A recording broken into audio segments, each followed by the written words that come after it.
Now, in previous session we have discussed about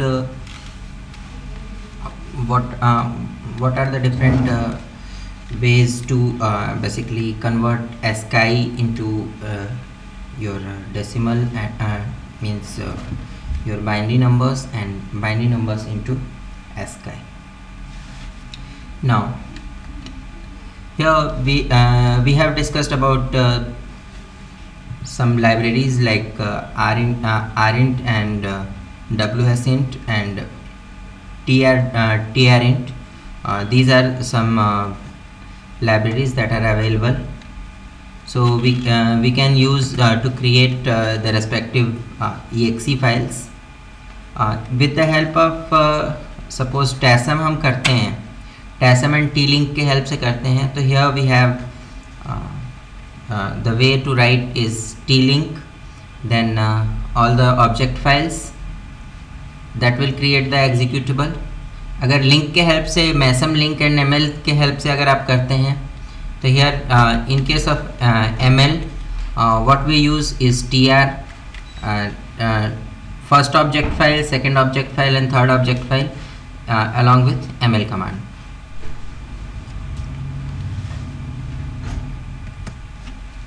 Now modules अगर हमने separate रखे हुए हैं, सेपरेट रखने का मतलब क्या है कि it's one module is there in one directive, second one is there in some other directive, या मेन के बाहर रखा हुआ है या कहीं हमने फार लोकेशन पे मॉड्यूल्स रखे हैं, तो we can call them with the help of for procedures. इनको कॉल करने के लिए हम जो है इनको डिक्लेयर करने के लिए हम मॉडल मॉडल डायरेक्टिव का यूज़ करते हैं. डॉट मॉडल के हेल्प से हम इनको डिक्लेयर करते हैं. ठीक है. नाउ असेंबली लैंग्वेज मॉड्यूल्स की बात करते हैं. अगर इन्हें आप सेपरेट रखना चाहते हैं, कोड सेगमेंट के अंदर ही सारा कुछ रखना चाहते हैं, तो these are near modules, and in this case you have to keep everything there in code segment. The size of this kind of module can be maximum up to 64 KB. अगर यही आप कोड सेगमेंट से बाहर रखते हैं तो चाहे आप इसे डॉट एंड से पहले रखें या डॉट एंड के बाद रखें, in both the cases it is treated as far procedures. ठीक है.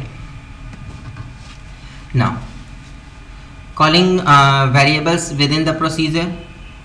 अगर आपने सपोज कोई वेरिएबल पब्लिक डायरेक्टिव के अंदर डिक्लेयर किया हुआ है तो वो वेरिएबल आपको किसी भी एप्लीकेशन के हेल्प से अवेलेबल होगा, यानी कि आप लाइब्रेरी के फंक्शंस भी यूज़ करके उसको यूज़ कर सकते हैं.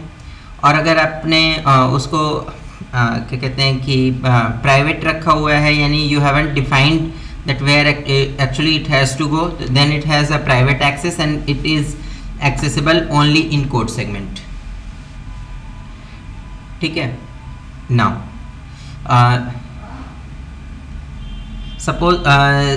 suppose मैं अपने modules को पूरी तरह से separate करना चाहता हूँ. I want to put all my modules in separate files. In that case we can use the map file. Map file जो है हमें बेसिकली स्ट्रक्चर बताती है कि कौन सी चीज़ कहाँ रखी जाएगी. ठीक है. And in this file we can define that whether the procedures are far procedure और they are near procedures. Okay. इसके अलावा अगर बहुत ज़्यादा लार्ज फाइल है तो उसके लिए हम उसको डिफरेंट फाइल्स में ब्रेकअप कर देते हैं, और वो अगर अलग फाइल्स में रखा हुआ है then what are the files that are to be included. This is also mentioned here. For example main के अलावा यहाँ RINT और WSINT दो लाइब्रेरीज यूज़ की जा रही हैं, दो और फाइल्स यूज़ की जा रही हैं that are used by the program. अगर आप कॉल स्टेटमेंट यूज़ करते हैं तो बाय डिफ़ॉल्ट ये फार प्रोसीजर के लिए ही बना हुआ है. So far call and call are same, but अगर आपको नियर प्रोसीजर कॉल करना है, in that case you have to mention the near. Now creating link libraries. Libraries are some additional modules that are included by most of the program. आप अगर एक ही code suppose 4 अलग अलग programmes के अंदर इस्तेमाल करते हैं तो आप नहीं चाहेंगे कि चारों बार आपको लिखना पड़े या कॉपी पेस्ट करना पड़े, आपकी फ़ाइल का साइज़ फालतू में बड़ा हो, आप एक ही चीज़ को 4 जगह लिखें, अगर कोई मॉडिफिकेशन करें तो वो चारों जगह फिर से करना पड़े. So what we do in this case is we just create a library. .lib files बनाते हैं हम इसके लिए और इन lib फाइल्स को अपने प्रोग्राम के साथ एसोसिएट करा देते हैं. ठीक है. For example, suppose I want to include mylib.lib. So the way of including it in Borland is tlib, then mylib, and in case of Microsoft it is lib then mylib. Now किसी link library को अगर view करना चाहते हैं तो आप लिब file का नाम देकर के उसके बाद उसको अपनी फाइल के अंदर रीडायरेक्ट कर सकते हैं, तो वो आपकी फाइल के अंदर लिस्ट होके आ जाएगा. ठीक है. Whatever the libraries are there in the library file, उसके अंदर कौन कौन से फंक्शंस हैं आप उनकी लिस्ट देख सकते हैं. ठीक है. अगर आप सपोज नई लाइब्रेरी क्रिएट करना चाहते हैं तो you can define different type of keywords. For example आप अगर कुछ टर्म्स डिफाइन करना चाहते हैं जैसे CLR SCR डिफाइन करना चाहते हैं या कैरेज रिटर्न डिफाइन करना चाहते हैं, तो you can define the variables in this mode. ठीक है. वेरिएबल्स डिफाइन करने के बाद उनकी value within the library आप सेट कर सकते हैं. ठीक है. नाउ लाइब्रेरीज को जब हम एग्जीक्यूट करते हैं तो we get the library file and that library file should be included in the program to be executed. ठीक है. यानी कि लाइब्रेरी को आप अकेले अगर एग्जीक्यूट करना चाहेंगे तो लाइब्रेरी नहीं एग्जीक्यूट होगी, उसको ज़रूर कुछ एडिशनल फाइल चाहिए, उसके हेल्प से वो एग्जीक्यूट की जा सकती है. ठीक है. Now let's move on to stack parameters. Stack की बात करें तो इसका काम क्या था? प्रोसीजर्स को कॉल करना. जब भी किसी प्रोसीजर को कॉल कर रहे हैं that means we are giving the instruction pointers value within the stack, we are pushing it on to the stack. In the same way suppose अगर हमें कोई वैल्यू वहाँ से पॉप कराते हैं तो वो पॉप होकर के बाय डिफ़ॉल्ट इंस्ट्रक्शन पॉइंटर के अंदर आती है and we can work on to that also. ना स्टैक के पैरामीटर्स की बात करें तो स्टैक के अंदर जो बाय डिफ़ॉल्ट आपके पैरामीटर्स होते हैं that are the stack frames. Stack frame में सबसे लास्ट में जो होता है आपका वो स्टैक का क्या कहते हैं कि टॉप ऑफ स्टैक कहा जाता है. और कोई भी डेटा अगर आप रिट्रीव करना चाहते हैं तो टॉप ऑफ स्टैक से रिट्रीव करना शुरू करते हैं. अगर आपको किसी भी एरे को रिवर्स करना है तो you can use stack in that condition. Just put all the values into the stack and then just fetch it back. होगा क्या कि जो वैल्यू आपने सबसे पहले दी थी वो सबसे लास्ट में आएगी, जो सबसे लास्ट में दी थी वो सबसे पहले आएगी and automatically you will get the values reversed.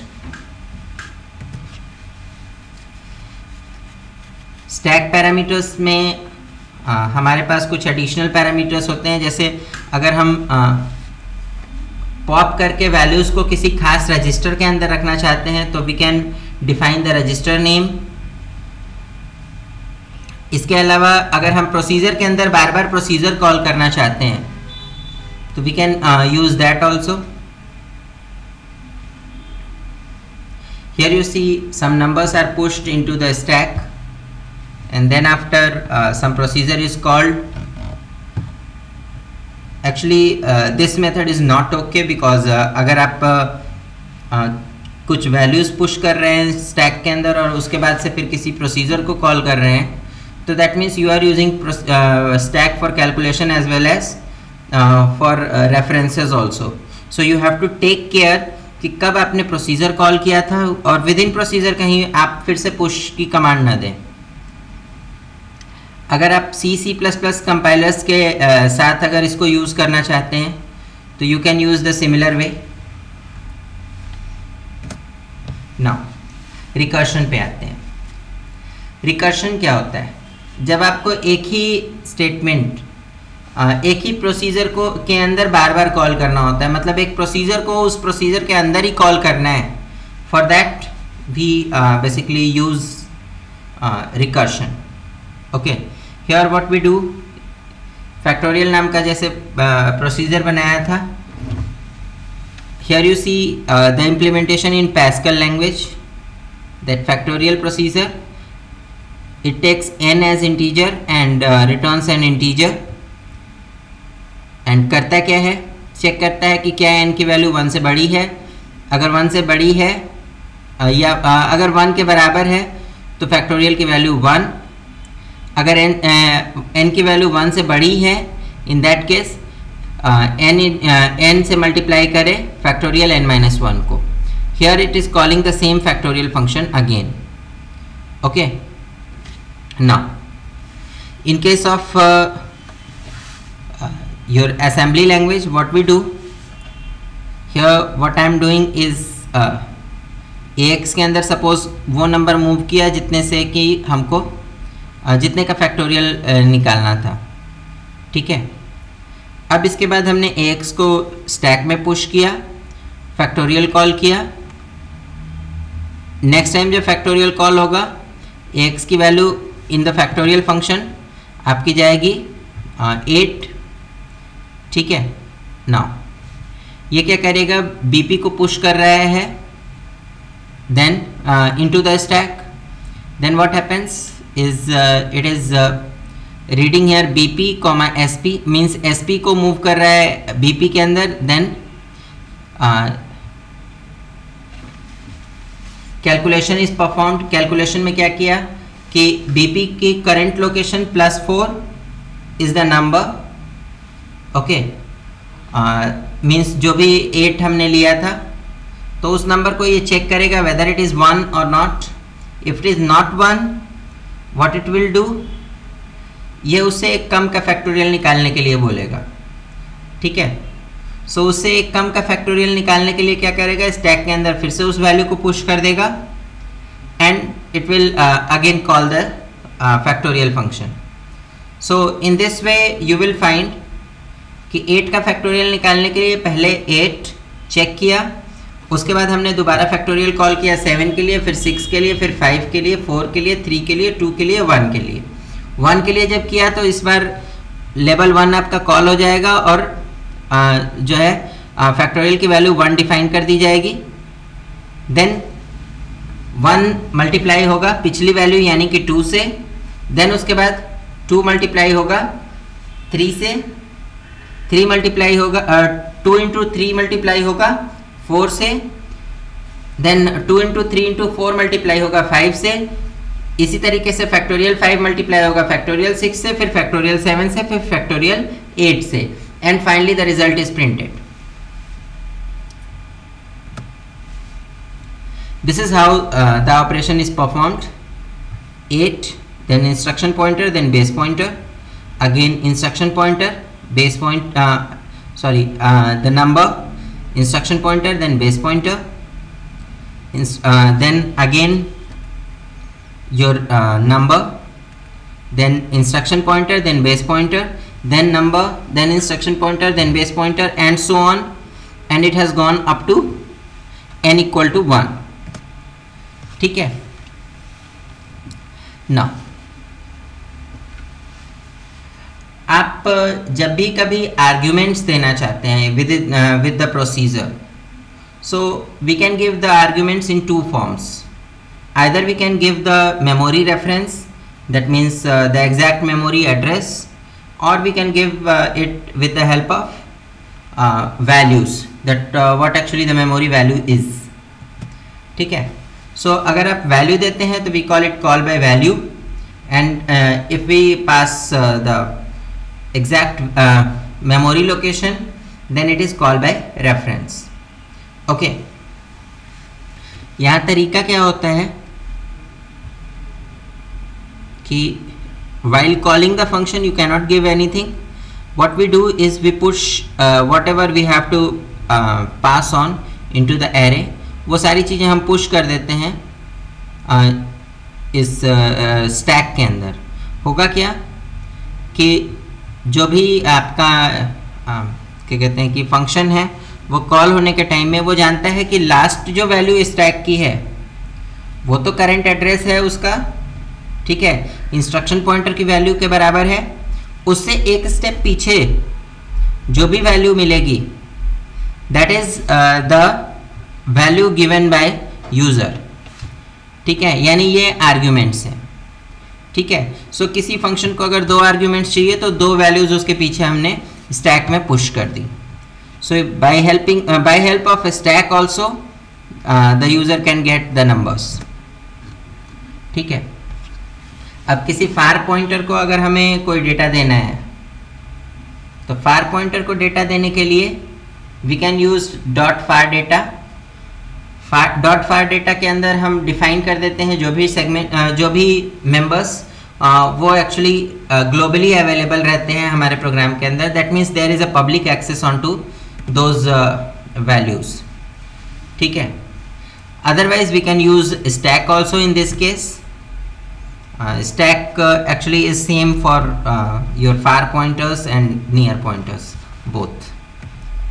Okay, now C के अंदर अगर आप प्रोग्राम के अंदर अगर आप कॉल करना चाहते हैं असेंबली के प्रोग्राम को तो what we will do is हमने प्रोसीजर इसमें बना लिया, ठीक है।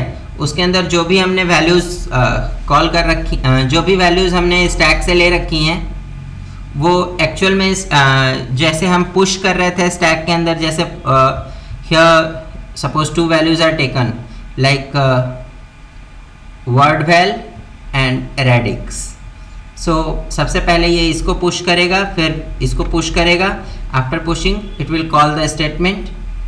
सो स्टैक पॉइंटर के अंदर जो भी वैल्यू है इसकी वैल्यू अगर हम क्या कहते हैं कि रीड करके और उसमें उससे मैनिपुलेशन करके रीड करना चाहें तो we can get the numbers. In the same way अगर हम क्या कहते हैं कि सी में आउटपुट जनरेट करना चाहते हैं whatever the output that we have got, तो उस आउटपुट के लिए प्रोग्रामर जो है अगेन रिटर्न वैल्यू को पुश करके छोड़ सकता है, ठीक है। रिटर्न करने के टाइम में स्टैक के अंदर एक वैल्यू पुश करके छोड़ देगा तो that value will be treated as the return value of the program. Now extended prop directive की बात करें तो there are some directives added for high level programming. So इसमें आपके किसी भी प्रोसीजर को आप कॉल या रिटर्न करना चाहते हैं तो उसके लिए हाई लेवल प्रोग्रामिंग के लिए भी आप असेंबली के कुछ डायरेक्टिव्स को यूज़ कर सकते हैं। Now there is one small activity for you.